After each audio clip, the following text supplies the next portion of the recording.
pour une nouvelle recette. Il s'agit de la recette des côtelettes d'agneau marinées. Donc tout de suite les ingrédients et les étapes pour réaliser la marinade. Alors pour préparer cette marinade, on va s'aider d'un mixeur ou d'un blender.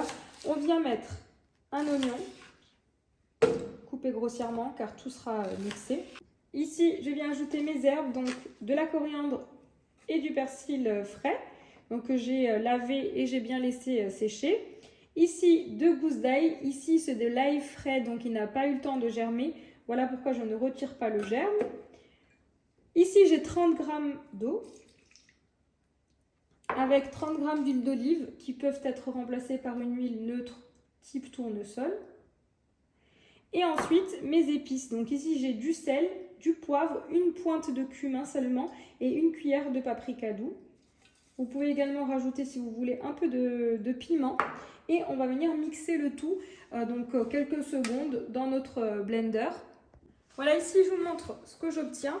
Donc personnellement, j'ai utilisé le Thermomix et j'ai mixé durant 20 secondes à vitesse maximale. Je viens donc mettre ma marinade sur l'ensemble de mes côtelettes. Si vous avez la possibilité de réaliser cette étape 24 heures avant, donc de laisser toute une nuit au réfrigérateur, ça sera tant mieux.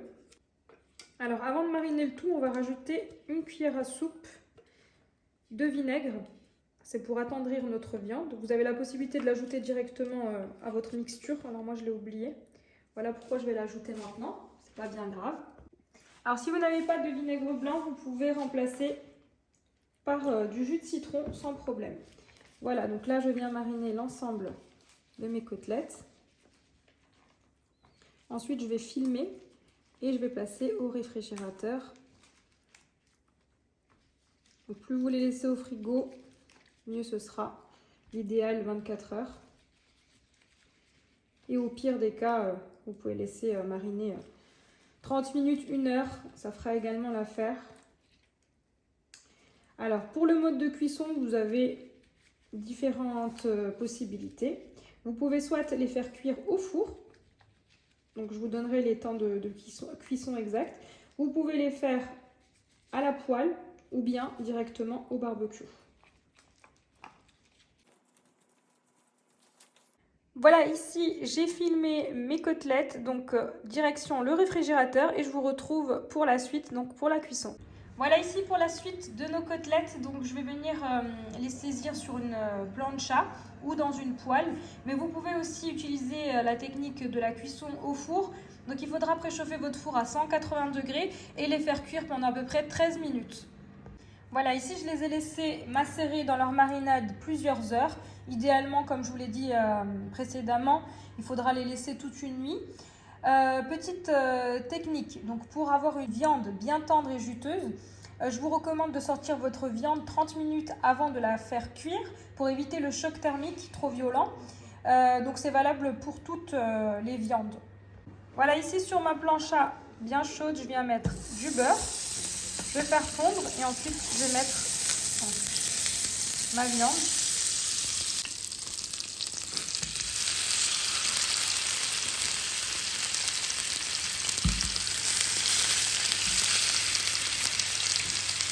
On ne viendra surtout pas pousser la viande. On veut vraiment garder le jus à l'intérieur pour avoir une viande bien tendue.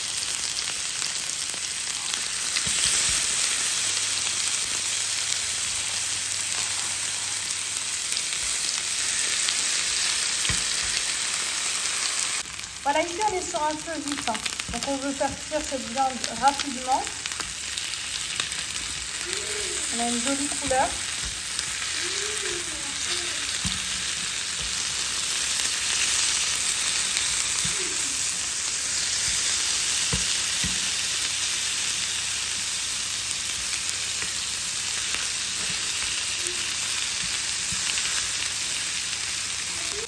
Voilà, une fois vos côtelettes cuites. Pour la cuisson, c'est vous qui choisissez comment vous aimez manger vos côtelettes. On vient les mettre sur une assiette. Ensuite, on va recouvrir de papier cuisson et ensuite de papier aluminium. Alors, on va les conserver déjà chaudes. Laisser nos côtelettes reposer et on va avoir des côtelettes bien tendres et juteuses. Voilà, ici, je commence par une feuille de papier cuisson pour éviter que l'aluminium ne soit en contact direct avec nos côtelettes. Ensuite, on vient étouffer notre viande.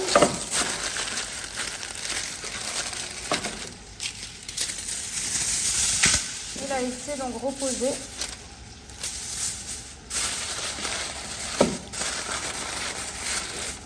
Une dizaine de minutes. Pendant ce temps-là, je fais cuire de la même façon le restant de mes côtelettes. Voilà ici mes côtelettes servies avec du beurre aux herbes. Donc une recette très facile, il suffit de mélanger du beurre avec du persil, de la coriandre et de l'ail et de former un boudin et de le laisser reposer quelques minutes au réfrigérateur. Ça se marie très très bien avec les viandes rouges. Voilà, donc cette vidéo arrive à sa fin. J'espère que vous avez aimé cette vidéo. N'hésitez pas à me laisser un commentaire et comme d'habitude, je vous dis à très vite pour de nouvelles vidéos.